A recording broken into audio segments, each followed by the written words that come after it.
नमः शिवाय। ओम नमः शिवाय। ओम नमः शिवाय। हे रिसीवर, अपनी आंखें खोलिए, अपनी आंखें खोलिए, खोलिए रिसीवर, अपनी आंखें खोलिए। प्रणाम रिसीवर। आयुष्मान भव। हे राजन, क्या समाचार है आपके राज्य का? मेरे राज्य का तो समाचार ठीक है, लेकिन बस मुझे मन ही मन एक ही चिंता खाई जा रही है। हे राजन, कौन सा चिंता है, जरा हमें तो बताइए। मेरे विवाह को लगभग 10 वर्ष बीत चुके हैं, लेकिन अभी तक संतान की प्राप्ति नहीं हुई है, इसलिए आपकी शरण में आया हूँ रिसीवर। हे राजन, चिंता करने की आवश्यकता नहीं है, संतान अवश्य होगा। हे राजन, ये लीजिए, इसे जल में मिश्रण करके अपने देवी को पिला दीजिएगा, संतान अवश्य होगा। प्रणाम रिसीवर। आयुष्मान भव। ओम नमः शिवाय।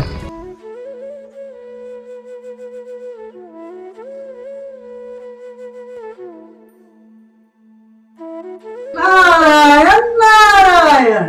प्रणाम देवर्षि। आयुष्मान भव राजन। राज्य का क्या हाल समाचार?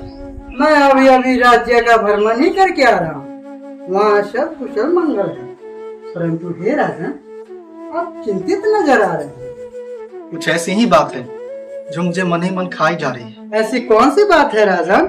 रिसीवर के आशीर्वाद से मुझे संतान की प्राप्ति तो हुई, लेकिन उसके लिए कोई सुयोग्य वर नहीं मिल पा रहा है। बस इसी बात की चिंता है। नारायण नारायण। हे राजन, आपको चिंतित होने की कोई आवश्यकता नहीं, आपकी पुत्री स्वयं वह ढूंढ लेगी। आपने यह बात कहकर मेरे मन के भार को हल्का कर दिया।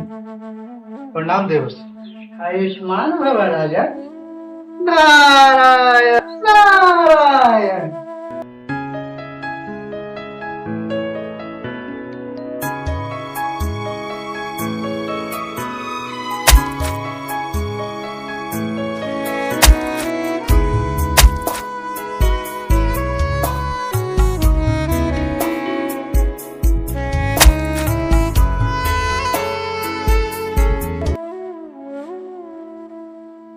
नाम पिताश्री। यशस्वी भव। इस वक्त तुम कहाँ से आ रही हो और खुश भी हो? पिताश्री, मैंने अपना वर ढूंढ लिया। कौन है वो? कैसा है वो? जरा मैं भी तो जानूं। ये राजन, मैं बताता हूँ। प्रणाम देवर्षि। आयुष्मान भव राजन। हे राजन, मैं बताता हूँ वह कौन है और कैसा है। वह राजा धूमसेन का पुत्र सत्यवान है। उसके राज्य पर अन्य देश के राजाओं ने आक्रमण करके उसका सारा राज्यपाल छीन लिया और उसे नेत्रहीन कर दिया। तब से वह अपने पिता के साथ जंगल में जीवन यापन कर रहा है, परंतु उसकी आयु सिर्फ और सिर्फ 12 वर्ष की है, जिसमें से 11 वर्ष बीत चुका है।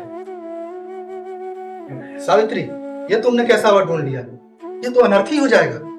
पिताजी, बस रहने दीजिए, मैंने अपना वर ढूंढ लिया है और मेरे पति वही होंगे। नहीं पुत्री, मैं ऐसा कभी नहीं होने दूंगा। पिताजी, जब कोई स्त्री अपने जीवन में किसी वर का वरण कर लेती तो वही उसका वर होता है, मैं दूसरा वर नहीं चुन सकती। ठीक है सावित्री, जैसी तुम्हारी मर्जी। नारायण नारायण।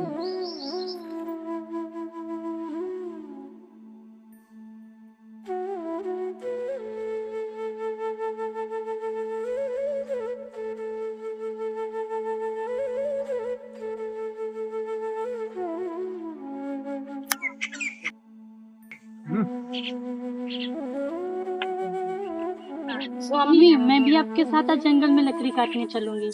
नहीं सावित्री, लकड़ी काटने का काम सिर्फ पुरुषों का है, औरतों का नहीं। नहीं स्वामी, नहीं, मैं भी जाऊंगी तो जाऊंगी। सावित्री, जिद मत करो, मैं शाम तक वापस आ जाऊंगा। नहीं स्वामी, मैं भी जाऊंगी, आपको अकेले नहीं जाने दूंगी। अच्छा ठीक है सावित्री, अब तुम भी चलो। चलिए स्वामी।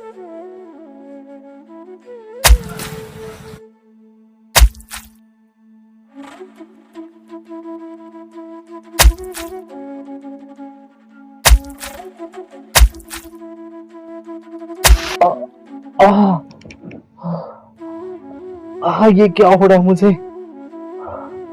सावित्री, क्या हुआ स्वामी? मुझे चक्कर जैसा लग रहा है, क्या मैं नीचे आ जाऊं? आप जल्दी से नीचे आ जाइए।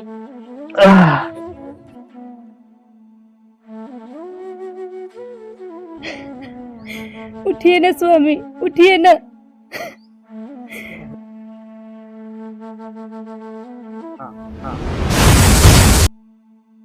महाराज कौन है आप? मैं यमराज हूँ और मैं तुम्हारे पति का प्राण हरने आया हूँ। जब मेरे पति ही नहीं रहे तो मैं जी के क्या करूंगी? मुझे भी साथ ले चलिए। मैं सिर्फ मृत मनुष्य की आत्मा को ही ले जा सकता हूँ। तुम तो जीवित हो। नहीं नहीं, मुझे भी ले चलिए। ऐसा नहीं हो सकता।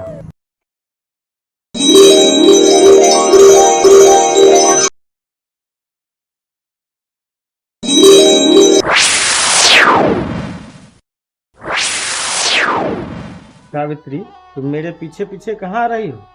महाराज, जब मेरे पति ही जीवित नहीं रहे तो मैं जी के क्या करूंगी? मुझे भी साथ ले चलिए, यही मेरा नारी धर्म है। देखो सावित्री, तुम्हें इसके बदले अगर कोई वर चाहिए तो मांग लो। महाराज, मेरे सास ससुर दृष्टिहीन है, उनको दृष्टि प्रदान करें। तथास्तु।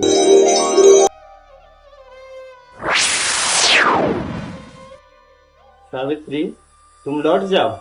ये तो संसार का नियम है। जो जन्म लिया है उसका मृत्यु तय है। इसके बदले तुम्हें और कोई वर चाहिए तो मांग लो। महाराज, मेरे सास ससुर का दृष्टि तो आपने दे दिया, कृपया करके उनका राजपट वापस लौटा दो। तथास्तु। देखो सावित्री, अभी भी तुम घर लौट जाओ, इसी में तुम्हारी भलाई है। महाराज, मेरे पति आपके साथ है तो मैं कैसे चली जाऊं? देखो सावित्री, तुम्हें और कोई वर चाहिए तो मांग लो, परंतु तुम्हारा पति तुम्हें नहीं मिलेगा। महाराज, मुझे पुत्रवती होने का वरदान दीजिए। तथास्तु।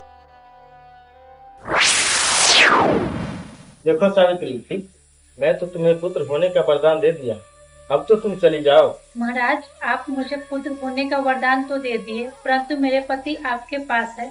सावित्री, मैं तुम्हारा पतिव्रता देखकर बहुत प्रसन्न हुआ, इसलिए मैं तुम्हारे पति का प्राण वापस कर रहा हूँ और मैं तुम्हें आशीर्वाद देता हूँ, आने वाले युग में तुम्हारी कहानी सुनाई जाएगी।